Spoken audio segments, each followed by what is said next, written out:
quick review for on your own 9-2. We had 3 C2H4 O2 aqueous reacts with aluminum hydroxide.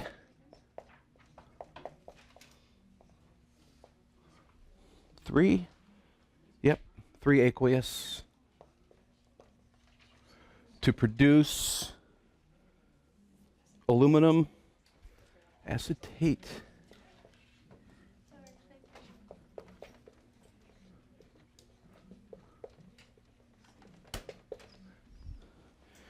And 3 waters and liquid. Remember, it's redundant to say H2O aqueous. Like, what is that? It's water and water. Okay, so there's no real such thing. So we have our, look, should be a balanced, is it balanced? 3Cl1, 1.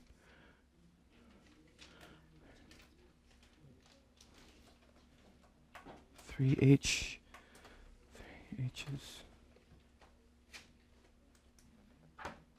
There's why it's not balanced right here. Yeah, I just looked at it and there was something missing somewhere because it wasn't balanced. There we go. Now it's balanced. Because what I was looking at is we had these 3 of this molecule, we lose, and then it morphs into something else over here, but I only had 1 written down, so I needed to count for 3 of them. And that's where the subscript came in. So we started with a balanced reaction equation with we're in the section of acids and bases, but even if we weren't in acids and bases, if we're still back like in module 7, we're just looking at the reaction equation, we could see, okay, this reacts with this to produce this and this. Now we know we're talking acids and bases, and we're trying to determine which is the acid and which is the base in this reaction. So what is the next step we're going to do? You know, the process we were using most recently. We're going to write it again, but what are we going to do in the second writing? Decompose it. I use the phrase decompose. I don't know that a lot of people use that, but we're not breaking down everything because you can decompose a covalent molecule, right? But what we're decomposing are the ionics, and that's what we want to make sure we focus on. We decompose the ionics, or we separate the ions, is a way to think of it. We're going to separate the ions, but we're going to leave all the covalents still as a whole molecule. So let's look at this from left to right. If we look at this one, we may be troubled for a moment, but realize that this is a nonmetal, and a nonmetal, so we should have a pretty good guess that it is what kind of a bond? Covalent, right? So we're going to just go ahead and rewrite this as it is, since this is a covalent bond. Looking at the next one, we have a metal and a polyatomic ion. What's our assumption then? What kind of a bond is in this molecule? It's an ionic, right? So we're going to separate the ions apart. So here we're going to have aluminum, and we're going to have hydroxide ions. We've got 3 of them, right? Because we had a 3, we have to count for 3 of the ions. But when we decompose that ion, or ionic bond, we break up the ions, we need to account for all 3 of them, and we do that by putting the subscript as the coefficient now. These each have a charge of 1 negative, and aluminum is a column 3 element. Isn't it? Well, yeah, it is, over here, 3A. It's a column 3 element. You know it wants to become 3 positive, which makes sense because it's matched up with 3, which are each 1 negative, so that gives us a balanced charge for that molecule. Reacts to produce now we've got aluminum and what else? This is acetate, but it's a polyatomic ion. So we have an ionic bond here, right? We've got something that's covalent, and we've got something over here that's a metal. So it's a polyatomic. We're going to break that down again as Al and C2H3O2. How are we going to count for the number of molecules of the polyatomic we have? Coefficient of 3, right? Because we have 3 of them in that molecule before we broke it down. We have 1 of this. Now, we already know that aluminum is a 3+ charge. Again, what are we going to expect over here on the acetate? 1 negative, right? So 1 minus. And water is covalent or ionic? covalent, so we keep it the same, 3H2O. All right, we good so far? Let's look at each one of them to make sure that we have no more ionic bonds that we could decompose. Okay, so this is covalent. This is already an ion. It's in its most elemental form. This is a polyatomic ion. Remember, it acts like an ion, but the bond between the hydrogen and the oxygen is actually covalent. So we're not going to decompose that anymore. We look to the right, we have a metal, and then we have a polyatomic ion again. 3 of the 1 negative polyatomic ion. Inside this ion, it's carbons, hydrogen, oxygen. Again, these are all covalent. These are bonded covalently. And water, which is covalent. So we're good, right? We can't decompose any more ions at this point. What's our next step?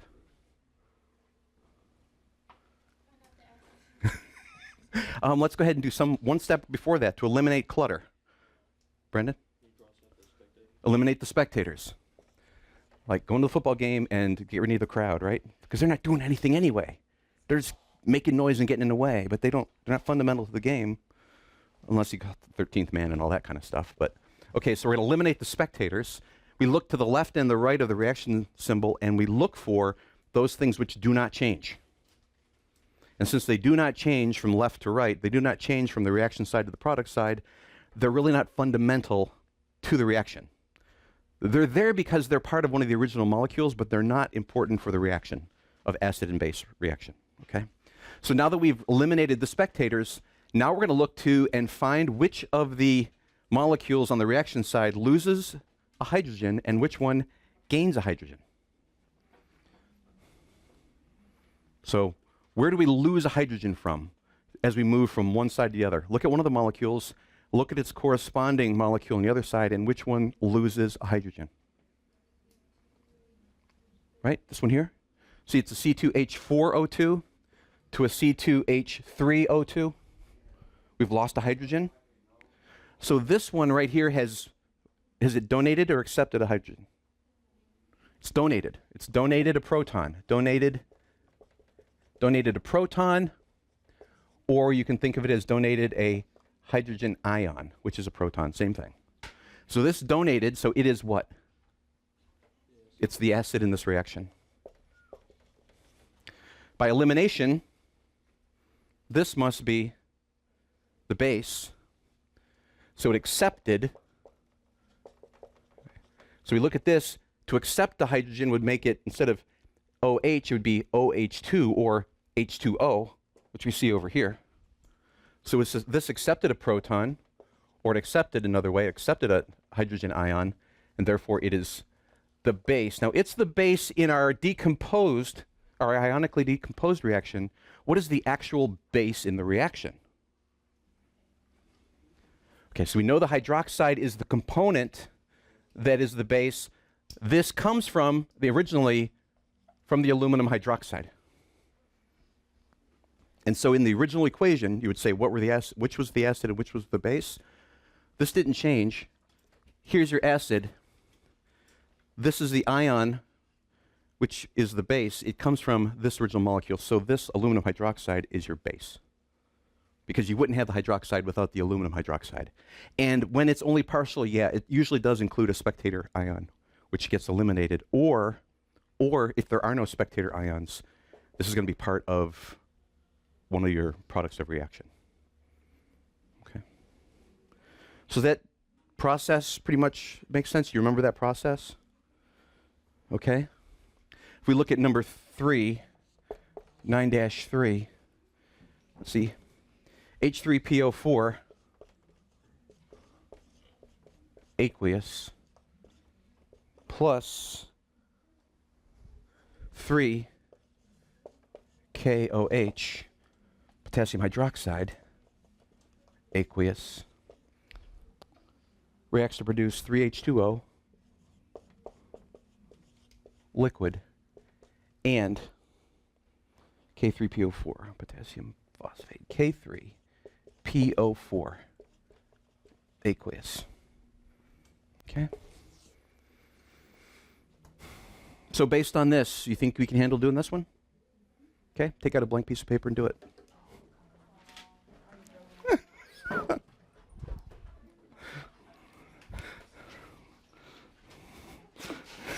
Sorry. The shock on some of your faces, it was just priceless. Tell you, I'm just going to leave everything that's on the board. Okay? So you can use what we've just done on number 2, 9.2, to do number 9.3. So for those of you that said, hey, I've already done all the on your owns and I kind of understand it, it's good. Here you go. Because not only the answer, but how to do it is in the book, right? And I'm encouraging you to keep up with us in the book on how to do these things. So, by the way, some of you were concerned yesterday. Quizzes only have a few answers, and it's really difficult to figure out what the grade's going to be. You know, when you've got 5 questions, is each one worth 20 points? Or something like that. What I did yesterday was for every one you got wrong, since there were only like 1, 2, 3, 4, 5, 6, 7 questions, I took a letter for each one you missed. So if you didn't miss any, you got 100. If you missed one, you got a 92. Brought you like 1 point below an A. Just gave you a B. That's how I did it yesterday.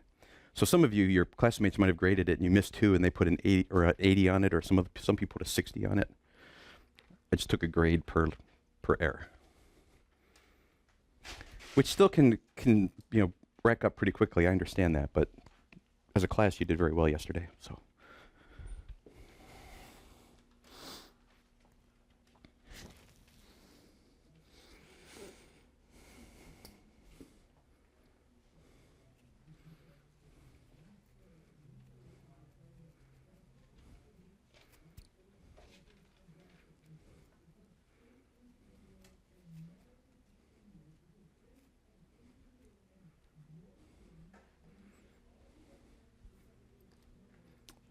Matt's yelling at people again today, isn't he? Yeah, sure, you can use periodic table if you need it.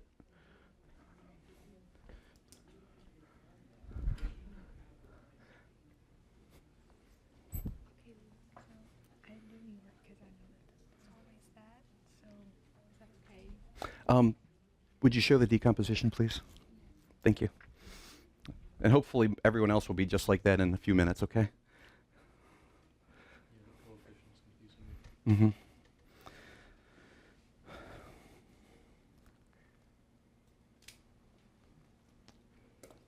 And if you get confused, remember we said too, in this course, all of our acids are going to be what kind of bonds? They're all going to be covalent. Okay? Acids are always going to be covalent. Does that mean absolutely every acid is always covalent? No, but for this course, it is. There are some other ones, but those are exceptions, and they're focusing on the primary relationship. So we got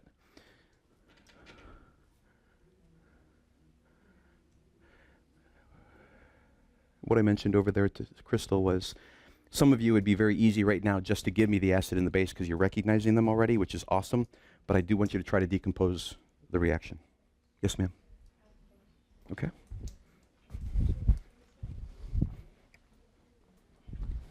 Whenever I'm decomposing it, does the 3 go, like, what I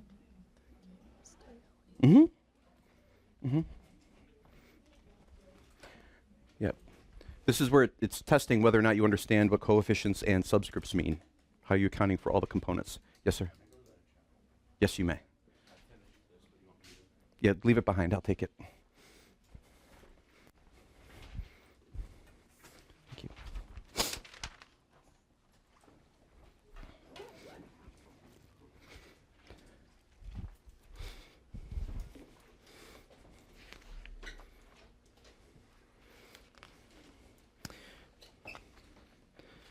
You can wave to Slim Jim as you go by. No, you're going the other way. Okay.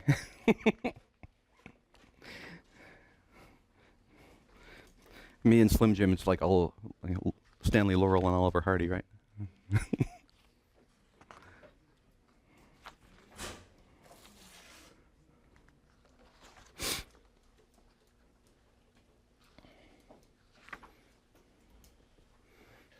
Okay.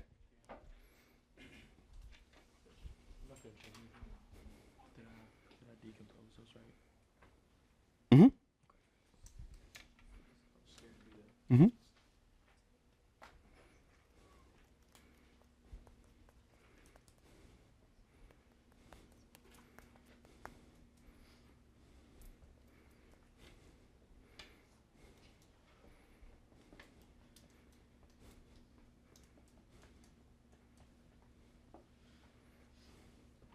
So how many folks want me to consider this for a grade, and how many of you don't? How many do want me to take it and grade it and count it? And how many don't want me to take it and grade it and count it? Oh boy, it's just about equal. I'm not opposed to asking you to pull out a blank piece of paper and have you work it so that you can find out for yourself whether you understand it or not. Okay? So every time I say that, I usually am going to collect it, but I'm not always going to collect it. So who needs more time? Okay, take just a few more minutes then.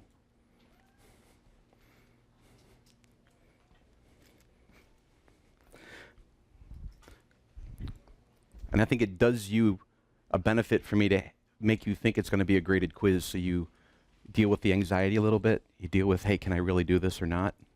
If I don't take it, don't feel like you've been cheated, okay? Because frankly, this morning I don't intend to take this up. I took Blake so I can look at it to make sure he understands it, but I want you to have it in front of you as well to see what you did or didn't do right, okay?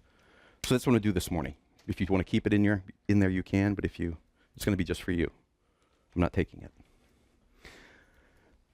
That being the case, for those of you who aren't done yet, I'm going to go ahead and start, okay? So we can. Okay, good.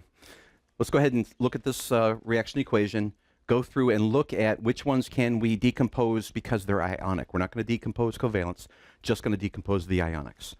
Looking from left to right, is this covalent or ionic?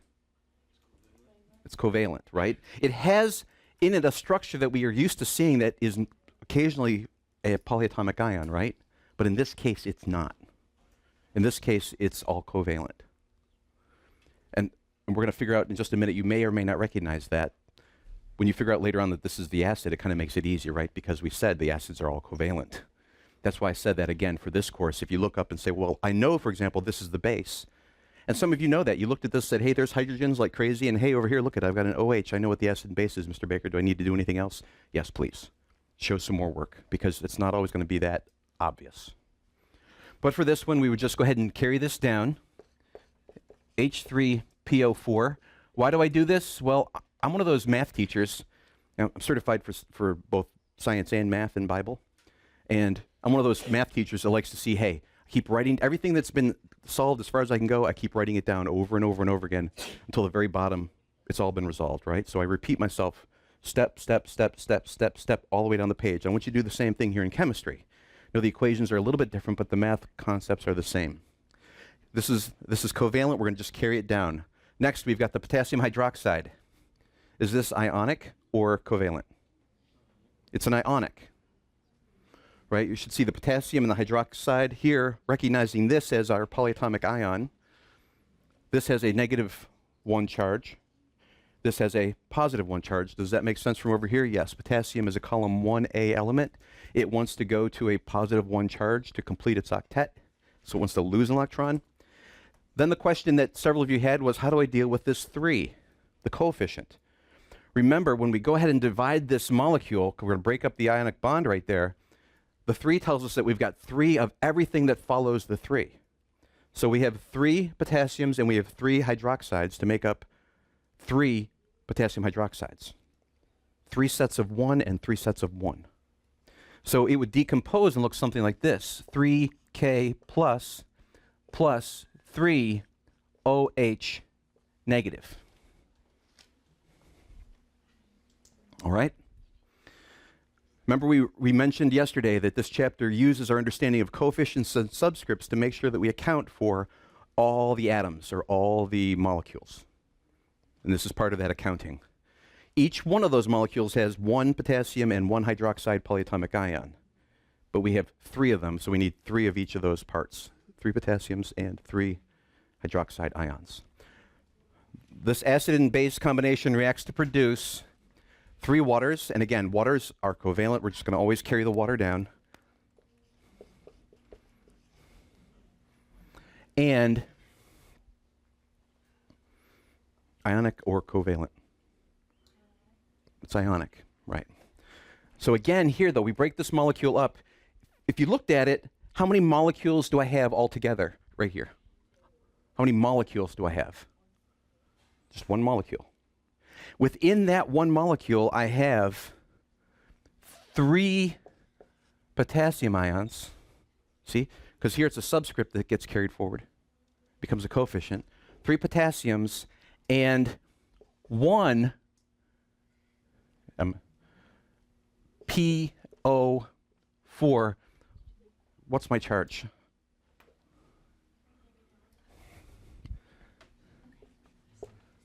Three negative. Why? Because it's balanced with 3, and each one of those has a +1.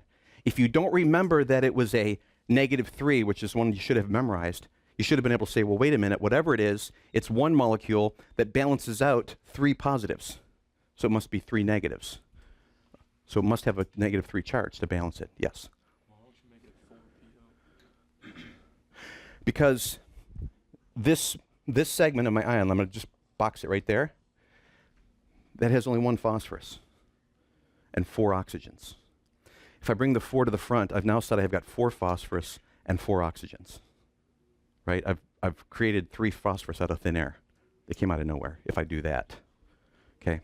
Because, here we go. For PO4, our count here would be phosphorus is 1 and oxygen is 4. See that? If I do 4PO, I've now said that my phosphorus count is 4 and my oxygen count is 4. See? So these two things represent very different molecules. Excuse me.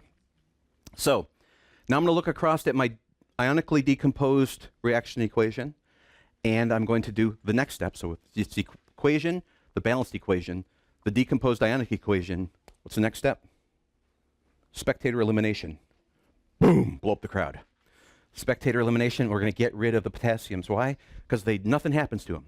They're floating around beforehand, and they're watching this acid and the base kind of mixing together. They're just watching, and at the end, what are they doing? They're just watching. So they're clutter, they're noise in the system. Let's get them out of there. And now let's deal with what's left over. Something morphs and changes by losing hydrogen, and something morphs and changes by gaining hydrogen. Which loses hydrogen from left to right? Which molecule over here loses a hydrogen? H3PO4, right? Because it morphs and changes into just simply PO4. It loses all 3 of these hydrogens. You see that? All 3 of these hydrogens are no longer connected to the PO4.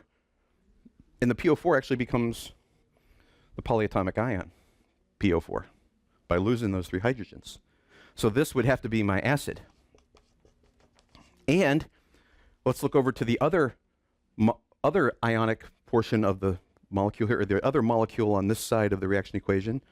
What do we have? It's the hydroxide. Hydroxide becomes what? Water. And how does it become water? Takes the hydrogens. Takes those 3 hydrogens and adds 1 hydrogen to each one of these hydroxides and makes an H2O, 3 sets of H2O. So this is my base. Now this is the ionic portion of my base. Where does my base actually come from? Potassium hydroxide. So what is the acid? This is my acid. What is my base? This is my base. If you told me my base is hydroxide, you're partially right. Because without the potassium hydroxide, you would never have the hydroxide. So technically, the potassium hydroxide. And that's often the case. Often the case is the metal portion of your base is a spectator. See that? The base breaks up. The metal portion of it becomes a spectator, and in most cases, it's going to be hydroxide, because frankly, one of your classmates said, hey, Mr. Baker, I look up there, I can see the OH. I know that OH is always going to be a base. And I look over here and I see this one has all these extra hydrogens that disappear somewhere. This is my acid, my base. Am I done? You'd be done if I asked you to simply tell me what the acid and the base were. But I asked you to go ahead and decompose it and do all that work. The next section in the book, we're on page 323 in 3rd edition, is recognizing acids and bases from their chemical formulas. It's exactly this stuff right here, which your classmate, a couple of you did, and said, but I can see it already. Again, it's one of those things where some of you might be looking at these and struggling, going, I don't see it, I don't see it, I don't see it. And for some of you, it's kind of like those 3D images, and I've used this before, of I suddenly get it. They get that aha moment where you're staring at it, you don't get it, and then all of a sudden, the lion pulls out of the picture, and suddenly you see it's a 3D picture, right? And there's something coming out at you. Before that, you're looking at it was just a bunch of squiggly lines on the board or on the picture, and you don't get it. You don't get it. And I'm asking you, don't give up on it. That aha moment comes, and all of a sudden, whoa, I see it. Matter of fact, when the equation first gets written down, I've got it solved in my head. Now I just have to prove that what I'm thinking is accurate. Yes, ma'am. We will be doing more of these. Trust me. We will be doing more of these. But we're going to pull out a few things from this section on recognizing acids and bases from their chemical formulas. So for those of you that seem to be able to answer these questions without doing all the work, if you're simply determining what's the acid and what's the base, you may or may not realize this is what you're doing, and you're looking at patterns. For example, with the exception of this one right here, we said that this molecule was our acid. This is the only molecule we've looked at so far where the acid does not begin with a hydrogen. Did you notice that? Every single acid we've used up to this point, it's been a molecule that's been a covalent molecule that the first element in the formula has been hydrogen. So if you look at your list of reactants and one of them has a preceding hydrogen in its symbology, it's probably the acid. And except for what was number 1 we did yesterday, where we used ammonia, right? With the exception of that one, every single base that we've used so far has contained an hydroxide ion. And so as you look at the formulas, I believe your classmates that said, I've got it answered, do I need to do the work? They were already picking up this idea that, hey, if the molecule leads with a hydrogen, it's your acid. If the molecule contains a hydroxide, it's your base. The only one on the board right now that doesn't fit that model is this one right here. But if you had just this and this on your paper, and you said, which is the acid, which is the base, you may not see that this is the acid, but you should see that this is the base. And as a process of elimination, this is not the base, therefore it's the acid, right?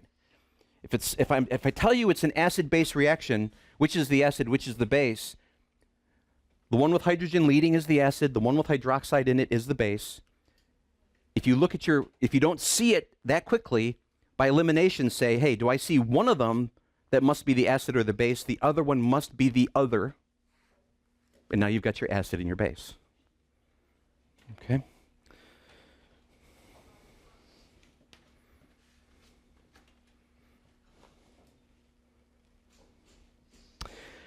And I've already mentioned to you previously on page 324 that the common acids have their own naming paradigms. They've got their own common names. So, like this right here is acetic acid, C2H4O2. It's acetic acid. So if you look at table 9.1, and did you say yesterday that it's 7.1 in second edition? 10.1? Okay, 10.1 in second edition. That table of common acids, if you memorize those, and if you look at them right now, look at every one of them, every single one of them has a leading hydrogen atom in the molecular formula. Every one. HCl, HBr, HF, HNO3, H2SO4, H3PO4, H2CO3. The very last one, C2H4O2, acetic acid, is this one. So this is your exception. If you memorize this one as the exception, even if you don't memorize all the other ones, because the book says, don't worry, you don't need to memorize them, I would encourage you to memorize them. I would. But that also means that since they've told you you don't have to memorize them, if on the exam, for example, they said hydrofluoric acid was involved in a reaction, they would give you hydrofluoric acid, parentheses, HF. They would give you the formula because they have told you you don't have to memorize it. But I think a comfort level will come to you if you say, hey, here's my reaction. Hey, this one begins with a hydrogen. Hey, I recognize that as hydrofluoric acid. Hey, it's got acid in its name. Which is the acid? Probably the one that has acid in its name. Okay. Do you know Which one is a Fey? Gino. Gino's a Fey. How do you know? Because his name is Gino Fey, right? Bobo Fett. Which one is a Fett? Bobo. Bobo's a Fett. Same kind of thing. So if you know the name of the molecule, it gives you what it is. So that's one of the things it says. Even though, however, acids have their own names. Acetic acid, H2CO3, carbonic acid. Carbonic acid. Do you recognize carbonic acid? You know what people do with carbonic acid?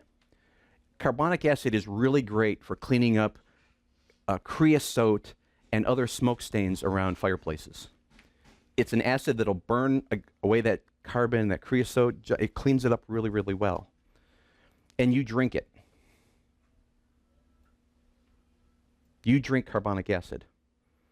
Every time you drink a cola beverage that has a little bit of burn in your throat, carbonic acid is a byproduct of carbonation.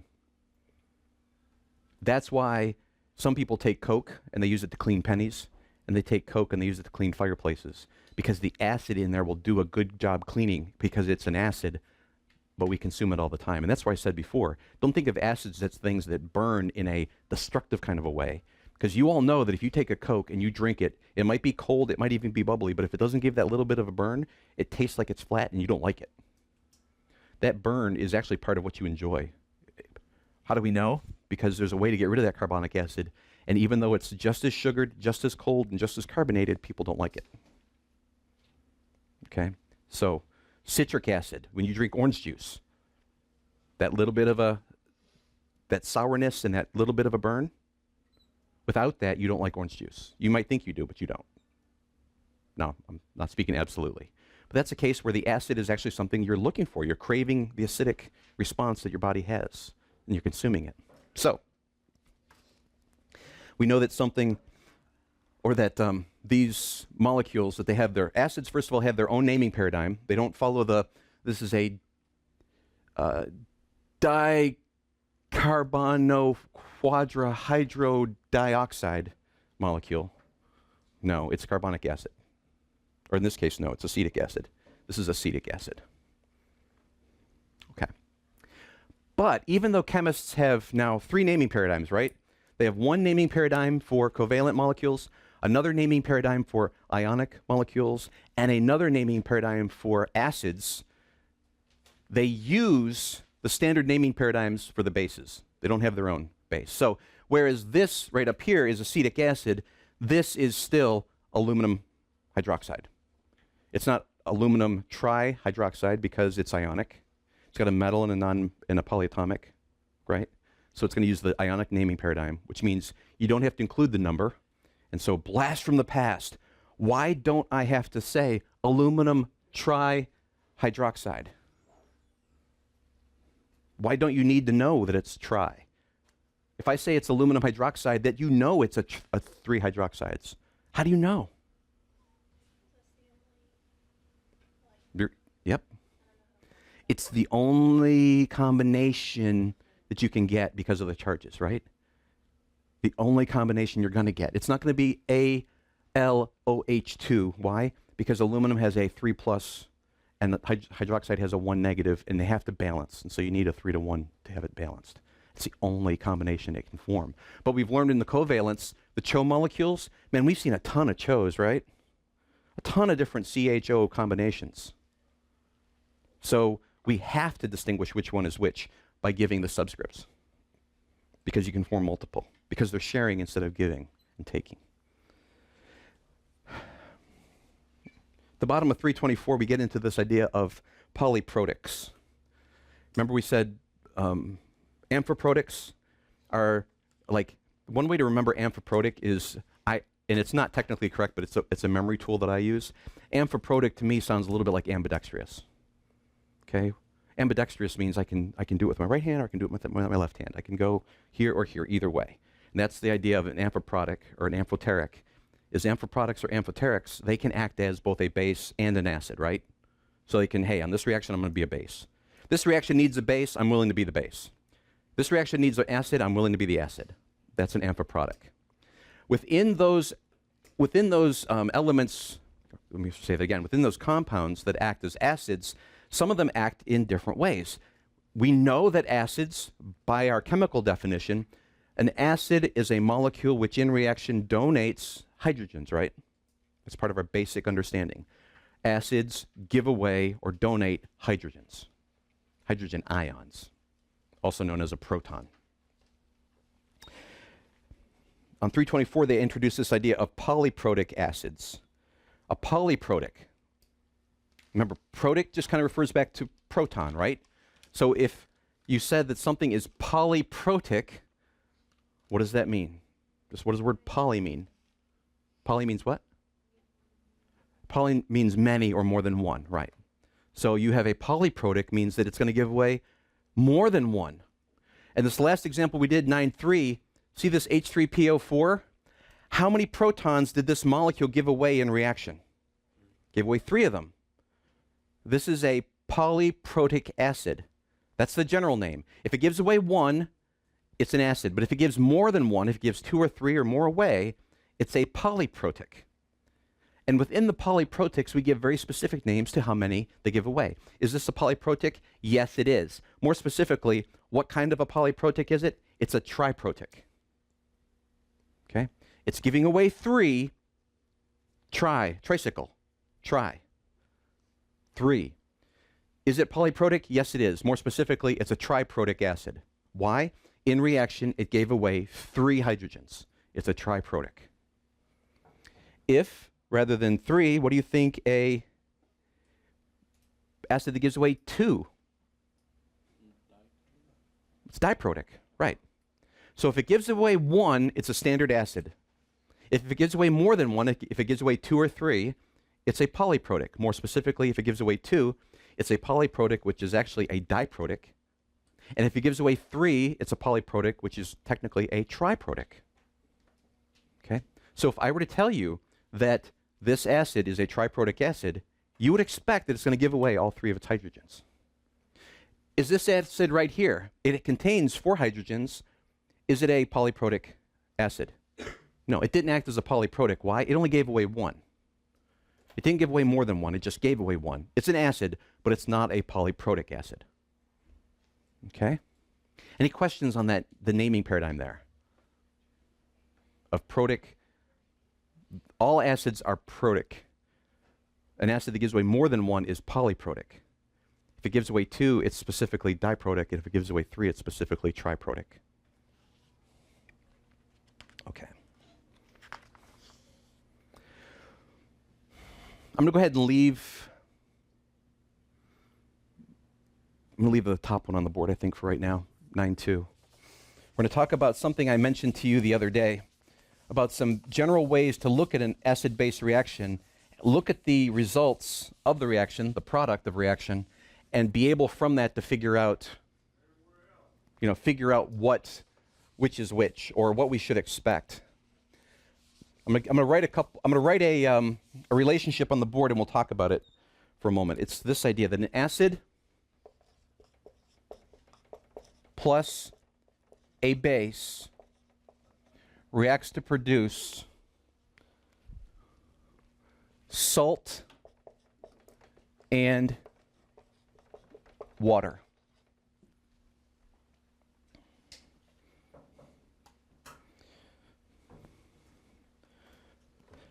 Now, I'm going to qualify this a little bit more than the book does, and I believe I'm right in all cases, okay? But here's the deal. They give you the example here of hydrofluoric acid and potassium hydroxide reacting to produce potassium fluoride and H2O. All right. If we look across here, we should very quickly now see that which is our acid. Well, we know that this is hydrofluoric acid if we knew the name. If we didn't know the name of it, we'd look and say, hey, this one starts with a hydrogen. This one has an OH in it. I feel real comfortable that this is going to be my acid and this is going to be my base. Okay? My acid and my base. I'm not going to rewrite that. I just saw that it's redundant with what I have right above it, so I'm just going to leave it like that. Okay? So my acid, in this case HF, and my base, potassium hydroxide, hydrofluoric acid and potassium hydroxide react to produce potassium fluoride and water. Now, this is true when we have an ionic base. They don't say this in the book, but this is because they give a contrast later on. They may say it in the verbiage, I don't remember exactly, but this is when we have an ionic base. And the vast majority of the ones we're going to have in this course are going to be ionic bases. But the general case is, if you just remembered an acid and a base produces a salt and a water, I want you to double check it real quick to make sure that the base is actually an ionic base. If it's not an ionic base, we've got a special category for that. Yes, it's on the next section for covalent bases. So while he says, hey, acids and bases produce salts and water, but it does something different when it's a covalent base, well, I'm going to tell you right now then this needs to be qualified as an ionic base. So an acid and an acid and an ionic base react to produce a salt and a water. Now, remember I said that salt. When we think of salt, we tend to think of common words, right? We think of salt, we immediately in our mind think of NaCl, sodium chloride. That to us is salt. That is table salt. If I say pass the salt, you're going to pass me sodium chloride. But sodium chloride is not the only salt. A salt is an ionic bond between a metal and a nonmetal. That's all salt is. A metal-nonmetal bond is a salt. Okay? Matter of fact, let me double check that in the book. But that's pretty much the way you need to understand it, that if you have a metal and a nonmetal bonded together ionically, you have formed a salt. In the same way that NaCl is our example, we've got a sodium that has a +1 charge. We have a chlorine that has a -1 charge. It's a metal and a nonmetal, and because of their opposite charges, they come together and form a molecule of sodium chloride. Sodium chloride is table salt. Here, potassium fluoride. What are we looking at? Well, potassium, this is an ionic bond. We've got a potassium here. What kind of charge does it have? It's a column 1, just like sodium. It's going to have a +1 charge. Fluorine is fluoride because it's a column 7. It has a -1 charge. It's just like sodium chloride in terms of its charges. Boom together, form a molecule. Ionically, it's a metal and a nonmetal bonded together to form a salt. That's salt and water. Now, we would expect that as we look here and say, okay, here is my acid. My acid is going to lose or donate to become